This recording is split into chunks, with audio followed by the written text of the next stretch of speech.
Rome was no stranger to scandal, but nothing prepared the empire for its empress.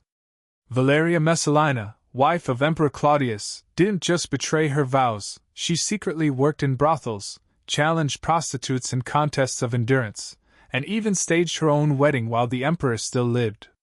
Her hunger for lust and power turned Rome upside down, and her end was as shocking as her life. This is the dark, forbidden story of Messalina. Section 1. The Empress Behind the Veil. Rome at night was a city of contradictions. By day it was marble temples, triumphal arches, and stern senators debating in the Curia.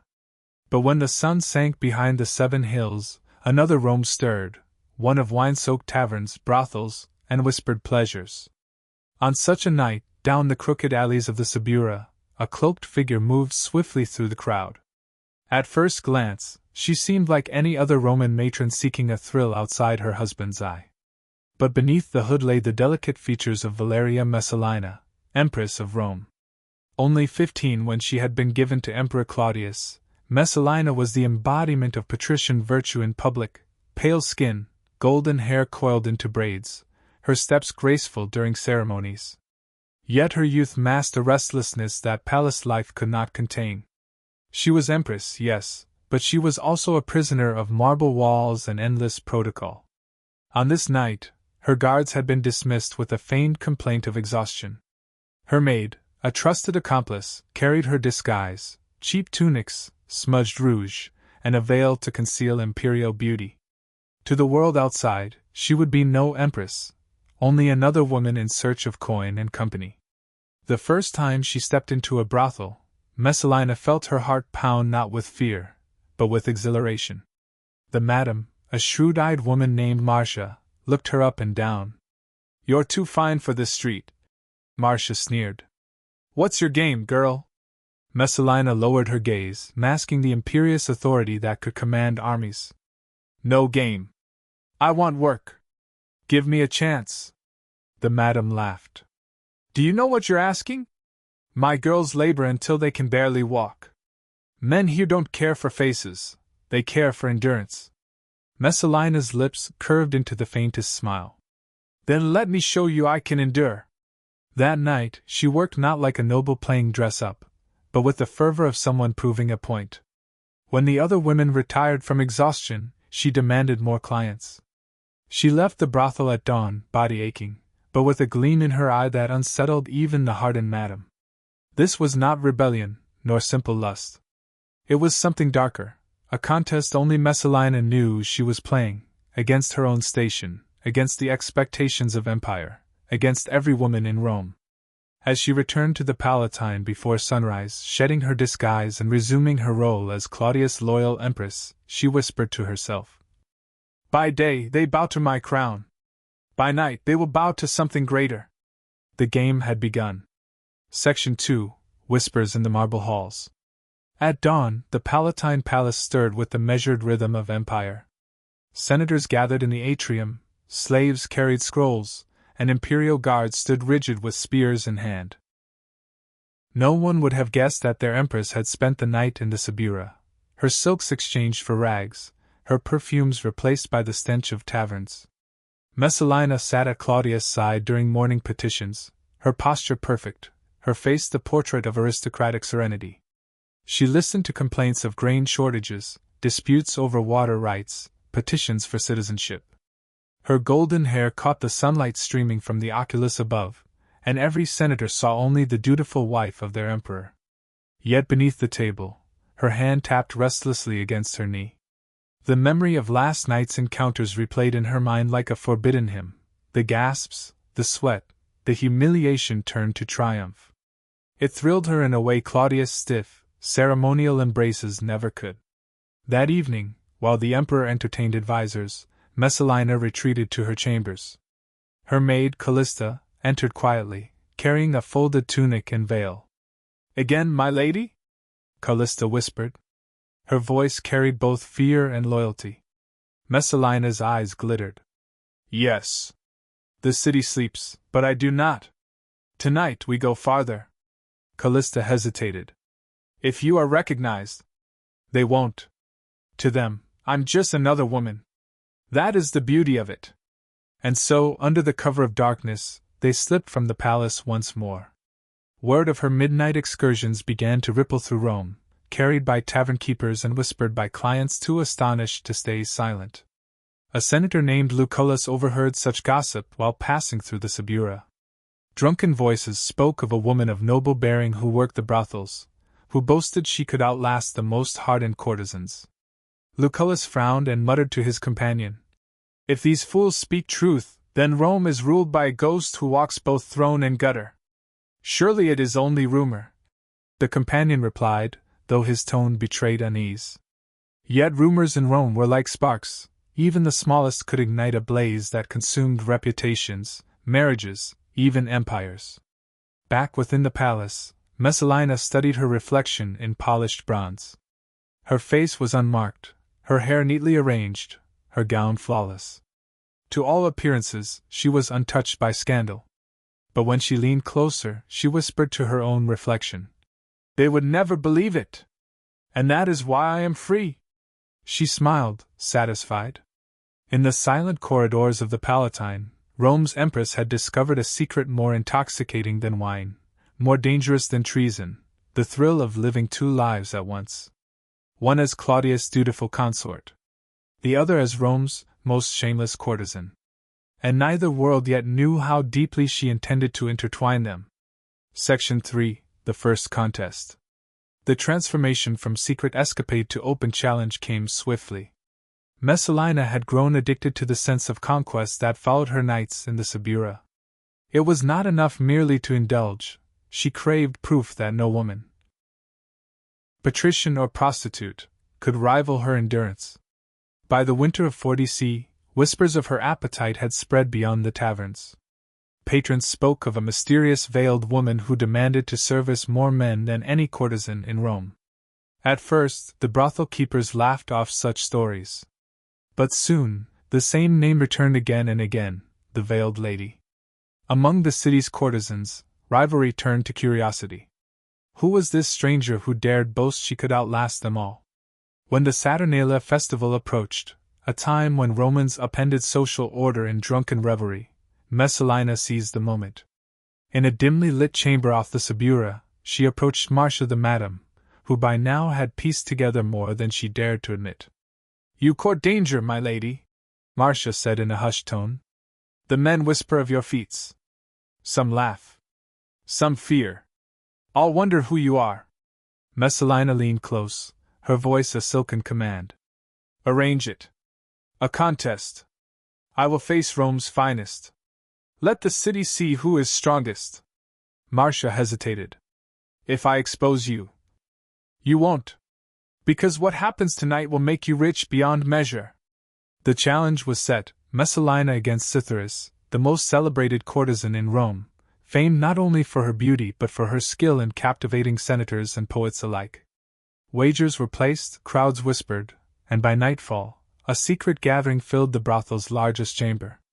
Lamps flickered against painted walls, wine spilled like rivers, and men shouted bets with the excitement of gladiatorial games. When Messalina entered, veiled and cloaked, silence fell. Even beneath the disguise there was an aura of command, a posture too regal to belong to common stock. Cytheris smirked, reclining lazily on a couch, her dark eyes glinting with challenge. "So," she purred, "the veiled lady wishes to test herself against me. Let us see if your body matches your boasts." The contest began. One by one, clients entered. Cytheris played to the crowd, pacing herself with practiced skill. But Messalina approached each encounter with a feverish determination, as though the act itself were a battlefield on which she must secure victory for her honor. By midnight, Cytheris showed signs of fatigue. By dawn, she declared herself finished, collapsing against silken pillows. Messalina, however, still demanded more. Her body trembled, her breath ragged, but her eyes blazed with something terrifying. She would not stop. Even after the final volunteers staggered away, she stood triumphant, the veil slipping from her face. For an instant, the crowd saw what they should not have seen, the unmistakable features of Rome's Empress. Pale skin. Golden hair escaping its bindings. A face stamped on coins across the empire. Gasps filled the room. Marcia rushed forward, pulling the veil back into place, hissing at the gawkers. Say nothing if you value your lives! But the damage was done. Men left that chamber not only with drunken tales but with a memory that would haunt them, that the woman who ruled their empire by day ruled their desires by night. Messalina returned to the palace before sunrise, her body aching, her pride sharpened to a knife's edge. They saw me, she whispered to Callista as the maid unlaced her cloak. And if they speak? Callista asked, terrified. Messalina smiled. Then they speak of an empress greater than any whore. And no one will believe them. In her heart, she knew she had crossed a line. But the thrill of that forbidden revelation only deepened her hunger for more. Section 4. The Empress of Two Worlds. The brothel contests had changed something in Messalina. At first, her nightly ventures had been reckless indulgence, an escape from palace monotony. But now they had become a strategy, a new theater where she could prove herself, not as Claudius' dutiful wife, but as a conqueror of flesh and endurance. Back at the Palatine, she remained flawless. During public ceremonies she stood beside the emperor, head bowed in perfect composure, a model of Roman virtue. Senators praised her for bearing heirs. Matrons envied her jewels and her youth.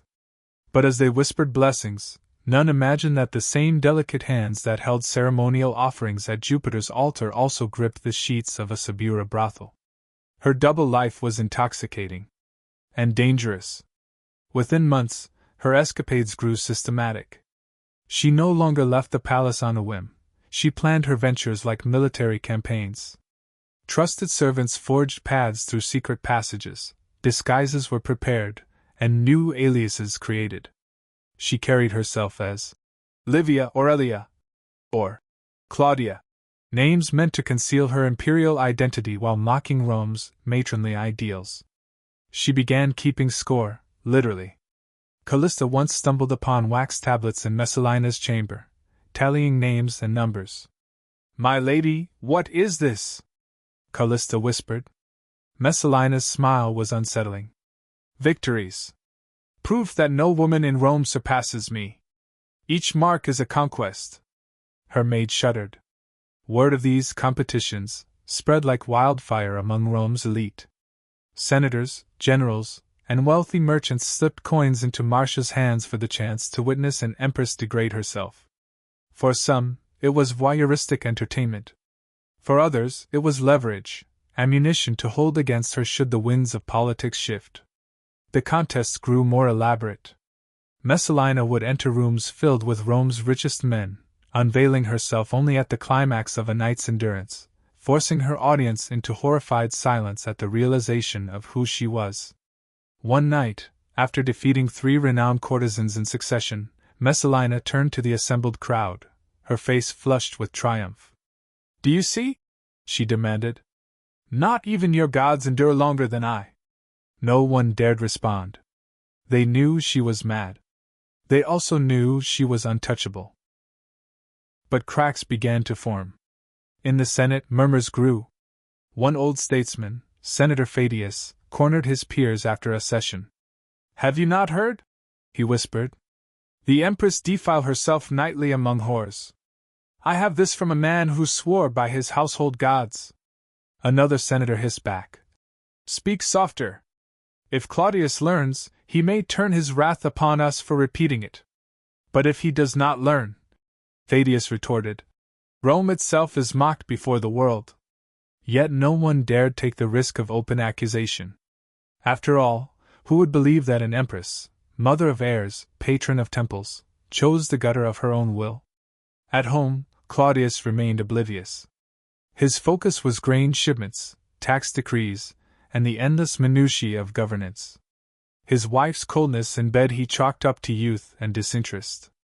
Messalina played her part well, kissing his cheek with angelic grace after nights of degradation, smiling at him across banquet tables, and offering polite nods when he spoke of senatorial business. And when he turned away, she whispered to Callista, They bow to Claudius in daylight. But at night they bow to me.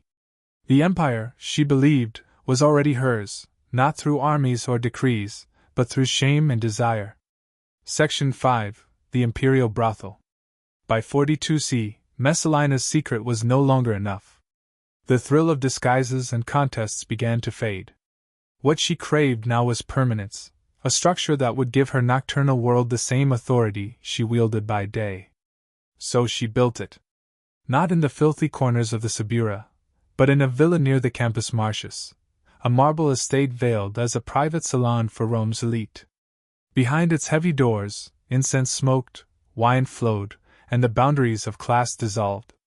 Senators, knights, and merchants entered believing they attended refined gatherings. They emerged broken, indebted, and bound by shame. This was Messalina's imperial brothel. It began with subtle invitations.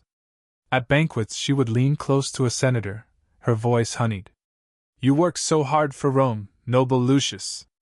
Come to my salon tomorrow. I host an evening of music, dance, pleasures more delicate than duty allows." Few dared refuse. To decline the Empress was dangerous.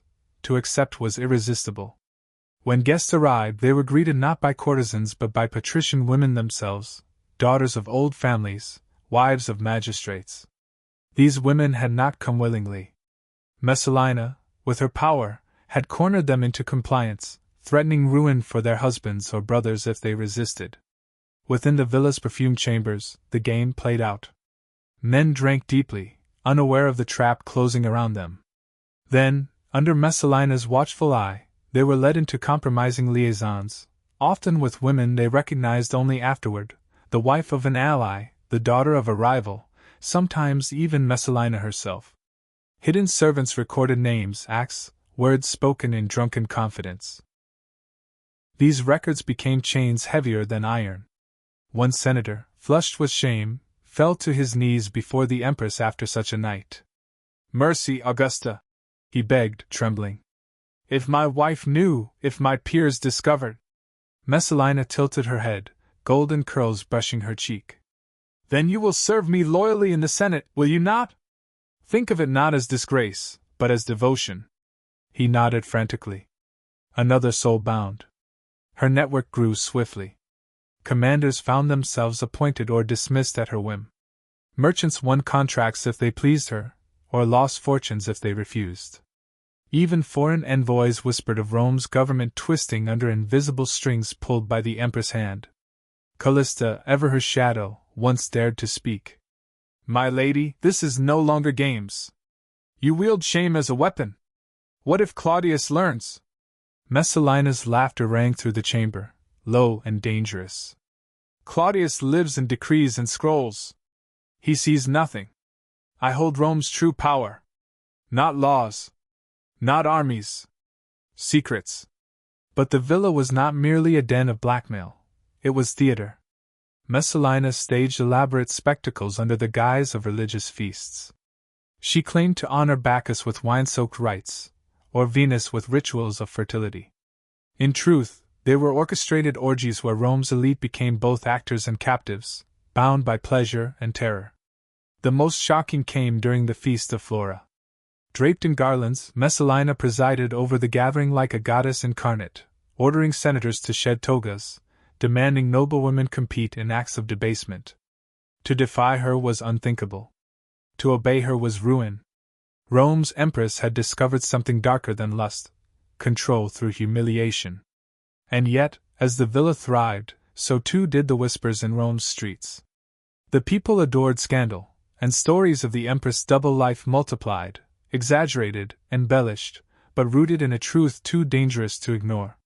The empire's most sacred figure was becoming its most infamous secret.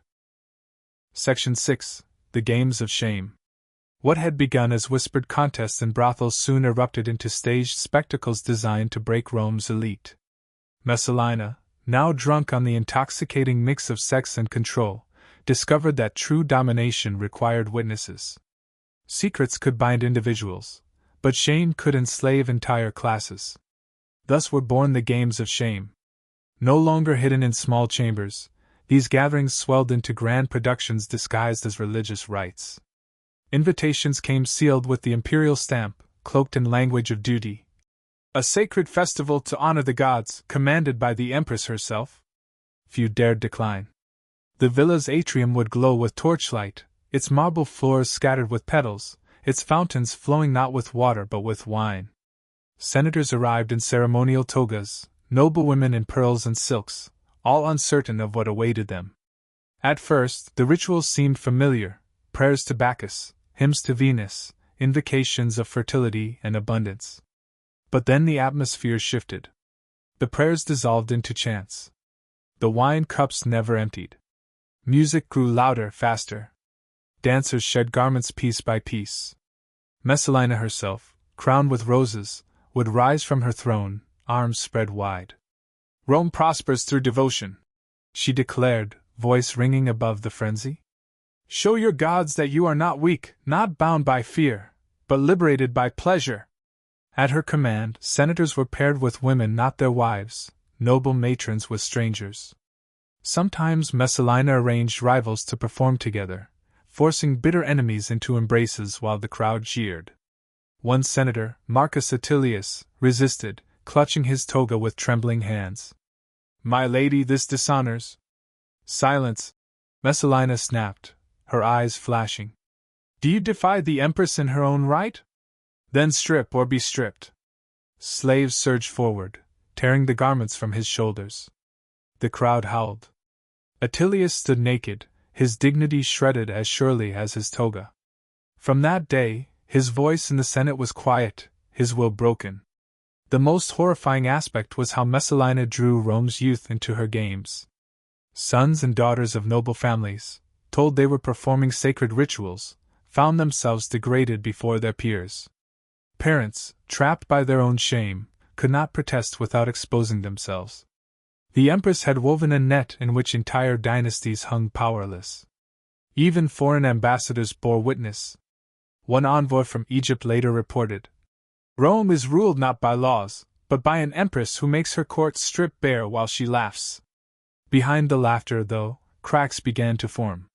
Some nobles whispered of rebellion, though their whispers trembled with fear. Others plotted ways to appeal directly to Claudius. But Claudius remained blind. He saw his wife's festivals as harmless eccentricities, dismissed gossip as slander, and busied himself with grain shipments and provincial disputes. In truth, the emperor had become irrelevant at his own court. Rome bowed not to Claudius' decrees, but to Messalina's games. And yet, as power reached its peak, so too did danger. For every senator broken, another quietly plotted revenge. For every family silenced, another prayed for justice. Messalina believed she had made herself untouchable. But in Rome, nothing remained secret forever. Section 7. The Shadow of Silius. By 47 C, Messalina's grip over Rome's aristocracy seemed unshakable. Senators cowered, generals bent their knee, merchants offered bribes in whispers. Yet with every conquest, her hunger grew. Control was not enough. She longed for something greater, something permanent, not merely to humiliate Rome's leaders, but to rule Rome itself. It was then that her eyes fell upon Gaius Silius. A young senator of striking beauty, Silius was everything Claudius was not. His frame was tall and strong, his speech fluent, his gaze confident. Where Claudius limped and stammered, Silius shone like Apollo reborn. Messalina first noticed him during a Senate gathering. As Claudius droned on about grain imports, Silius sat opposite her, his face lit by torchlight, his mouth set in a half-smile as though he knew every secret she kept. That night, she summoned Callista. "Bring him to me," she commanded. Silius entered the imperial gardens days later, uncertain, yet unable to refuse. Messalina greeted him not with the regal poise of an empress, but with the raw intensity of a woman consumed.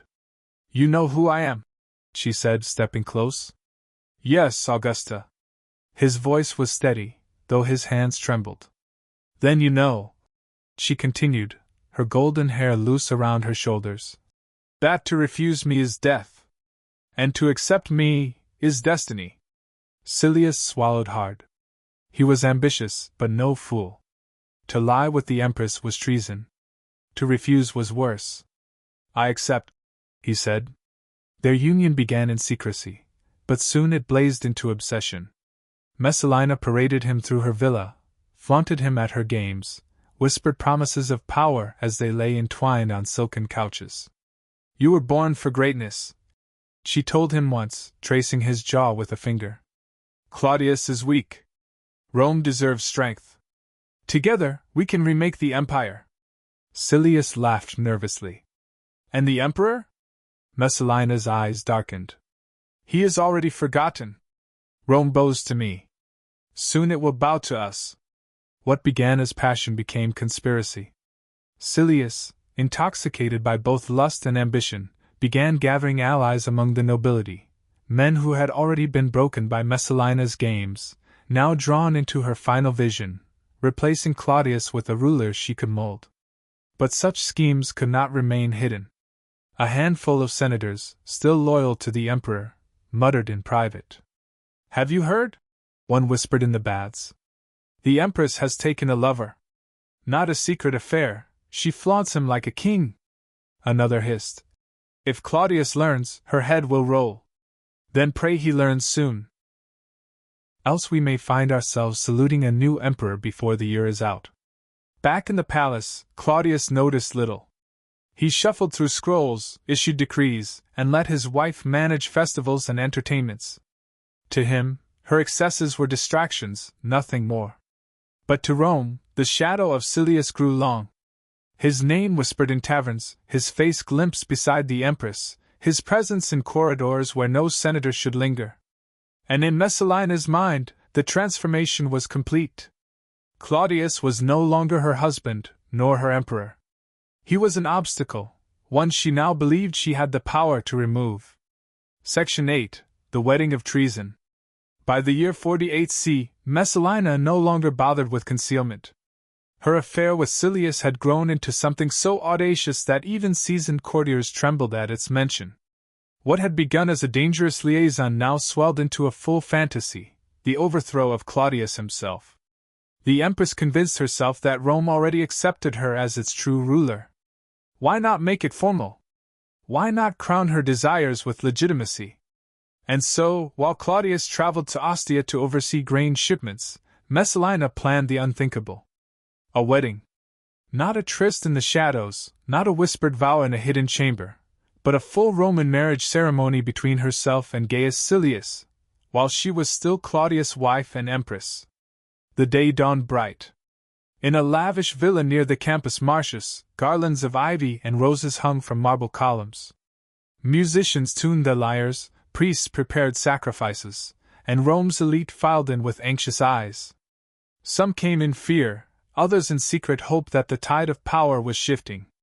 Messalina entered clad in bridal white, her hair adorned with gold pins. At her side stood Silius, handsome and nervous, though intoxicated by the moment. The priest raised his arms. "By the authority of the gods, do you take this man as husband?" Messalina's voice rang clear. "I do." "And you, Gaius Silius, take this woman as wife?" Silius hesitated for the briefest instant, then nodded. "I do." The marriage was sealed with sacrifice, witnessed by nobles, and celebrated with feasting that spiraled into days of debauchery. But whispers spread quickly beyond the villa walls. One senator, leaving the feast in horror, muttered to his companion, "This is not wedding, but treason. Rome has 2 emperors now, and one still breathes. Then we must act." His companion replied, pale with fear, "For if Claudius learns too late, the empire itself is lost." Meanwhile, Messalina reveled in her triumph. Reclining beside Silius amid the wedding feast, she raised a goblet of wine. "Do you see, my love? The empire already kneels before us. Soon the Senate will declare Claudius unfit, and we shall reign without challenge." Silius smiled weakly, though doubt gnawed at him. He had begun to understand the peril. To marry an empress while her husband lived was not ambition, it was suicide. Yet now he was trapped, bound not only by desire but by the eyes of Rome. In Ostia, Claudius remained oblivious, until loyal freedmen, terrified for his throne, broke ranks and delivered the truth. At first he scoffed. "Nonsense! Messalina may be frivolous, but marriage? With Silius? Impossible. But when witnesses brought proof, contracts, priestly testimonies, the accounts of nobles, Claudius' face drained of color. The emperor who had tolerated his wife's excesses finally realized he was no longer mocked, but dethroned in all but name. And so Claudius turned his carriage toward Rome, soldiers at his side, fury and betrayal in his heart. The Empress had crossed the final line. Section 9. The Fall of Messalina. Claudius' return to Rome was swift, and for the first time in years, his limp did not slow him. He was propelled by a fury that overpowered his usual hesitation. By his side marched Narcissus and Pallas, two freedmen whose loyalty had saved his throne more than once. Their voices urged him on. "My lord," Narcissus whispered urgently, "the Empress has wed another while you still breathe. This is not scandal, it is rebellion. If you hesitate, she will seize the throne." Claudius' lips trembled as he spoke, half in disbelief, half in rage. "Messalina, my wife, mother of my children. Could she betray me so openly?" "She already has," Pallas replied. "And unless you strike first, Rome will see you as weak. You will be emperor in name only." Claudius gripped the arm of his chair as though holding the empire itself. For once, he did not stammer. "Then she must die." Messalina, meanwhile, was still celebrating. In the gardens of her villa, she reclined on silken couches, musicians playing softly, guests still drunk from days of revelry. Silius stood nearby, pale and anxious. He pulled her aside. "Messalina, this cannot last. Claudius will return. He is emperor still. If he comes with soldiers—" Messalina silenced him with a kiss. "You worry too much. Claudius is weak, pliant, blind. He has never opposed me, never even suspected. By the time he stirs, Rome will already accept us as its rulers." But her confidence was a mask. Even she had begun to sense the tightening noose. The noose pulled taut the following morning. Claudius, seated once more in the palace, summoned the Senate. Freedmen laid before him the evidence, contracts of marriage, testimonies of priests, lists of nobles who had attended the ceremony. The chamber buzzed with horror and outrage. "This is bigamy!" cried one senator. "This is treason!" shouted another. "She mocks the empire itself." Claudius sat in silence, pale and shaking, until at last he whispered, "Bring me my sword." Messalina's allies scrambled to warn her. One of her loyal slaves rushed into the villa, panting. "Augusta! The emperor knows. He rides for you with his guard." Panic rippled through the revelers. Silius staggered back, face white. "It's over," he muttered. "We are finished." "No!" Messalina cried, her eyes blazing. "I am still empress. Claudius loves me, he always has. If I can reach him, plead with him, he will forgive." Silius shook his head. "Forgive? Not for this. Not for marriage." Before he could say more, soldiers stormed the gardens. Silius was seized on the spot. Messalina fled through a side gate, still screaming, "Take me to the emperor. He will hear me, he must hear me." But Claudius never heard her pleas. Narcissus, fearing the emperor's softness, intervened. "My lord, do not see her," Narcissus urged. "If she comes before you, her beauty and tears will sway you, and Rome will laugh at your weakness. Justice must be swift." Claudius, weary and broken, nodded slowly. "Do what must be done." Messalina was cornered in the gardens of Lucullus, panting, her gown torn from flight. Soldiers approached, swords drawn. She raised her hands, desperate. "Please," she begged, "take me to Claudius. He is my husband, my emperor. He will forgive me." But the soldiers did not move. Narcissus himself stepped forward, his voice cold. "Your husband has spoken. Rome cannot suffer a false empress. Your reign of shame ends now." In that instant, Messalina's composure cracked. For the first time, true terror filled her eyes. She looked around wildly, as if searching for one last escape, one last ally. But there was none. The Empress who had bent Rome's nobility to her will now knelt in the dirt, her power crumbling like dust. And as the blade rose above her, the city that once whispered her name in awe and fear prepared to forget her forever. Section 10, Damnatio Memoriae. The execution was swift, but Rome ensured that Messalina's true punishment lasted beyond death. When the sword struck, the Empress of Shame fell into silence, a silence the empire would force upon her memory itself. Claudius did not watch. He sat slumped on his throne, drained of fury, drained of grief. To some, his silence seemed cold indifference. To others, it was the only way an emperor could survive the humiliation of betrayal so vast. His freedmen carried out the order without hesitation. By the time the sun set, Messalina's body lay lifeless in the gardens where she once plotted her fantasies of power. The Senate wasted no time. A decree of damnatio memoriae was passed, the ultimate erasure. Her name was scraped from inscriptions, her likeness destroyed, her memory cursed. Speaking of her became treason.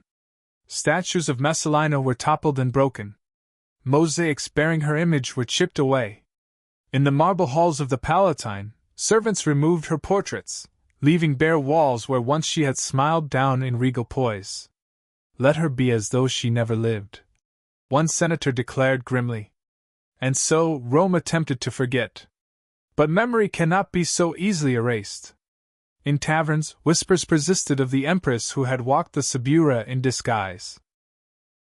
In the Senate, nervous glances betrayed the secrets she had once uncovered through shame and blackmail. Even poets, careful with their words, hinted at the woman who had ruled with desire instead of law. To Rome's moralists, she became a cautionary tale, proof that unbridled lust could unseat empires. To her enemies, she was a nightmare finally ended. To her lovers and victims, she was a shadow that lingered in their darkest hours. Claudius remarried, the empire continued, and Rome pressed forward as though nothing had happened. Yet the story of Messalina survived in fragments, carried by historians who could not resist recording the scandal. Tacitus, Juvenal, Suetonius, all etched her sins into eternity, ensuring that the woman Rome tried to erase instead became immortal. For centuries, her name would stand beside Caligula and Nero as a symbol of decadence and ruin. But unlike them, she wielded no armies, commanded no legions. Her power had been softer, more insidious, the power of humiliation, the power of forbidden desire. And so, Valeria Messalina's life closed with a paradox. She had sought immortality through pleasure, control, and audacity. Rome had tried to silence her with damnation. Yet today, her story endures, a haunting reminder that even the empires of marble and iron could be shaken, not by sword or fire, but by the obsessions of a single, reckless heart.